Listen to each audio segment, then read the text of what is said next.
Bola bir oyda qancha tana vazn yig'ish kerak? Bu nima uchun muhim?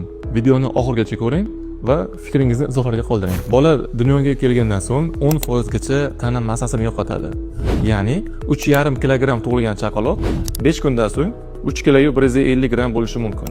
Bu tabiiy holat. Bunga sabab qorin bo'shlig'iga to'plangan ortiqcha suyuqlik va 9 oylik axlat mikoya chiqadi. Ona suti ham yetarlicha bo'lmaydi va bu tana massasini kamayishga olib keladi. Faqatgina 10% gacha. Bolalar bir haftaga tana vazniga qaytadi.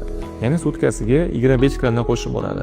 6 oylikda esa chaqaloq yangi tug'ilgan massasiga nisbatan 2 barobar yuqori. Ya'ni 3,5 kilogramm tug'ilgan chaqaloq tana massasi 7 kilogramm bo'lishi kerak. Bolani tana vazni normal bo'lishi bolada immun tizimi, aqliy va jismoniy rivojlanishi uchun muhim hisoblanadi. Shuning uchun 6 oygacha bo'lgan bolalarda tana vaznini har 10 kunda tekshirib turish muhim hisoblanadi. Vaqtida tekshirib borish natijasida ko'pgina muammolarni o'z vaqtida aniqlashimiz mumkin. Agar 12 oygacha bolalarni tana vazni haqida ma'lumot olishni xohlasangiz, izohlarda tana vazni yozib qoldiring va men sizlarga jadvalni jo'nataman.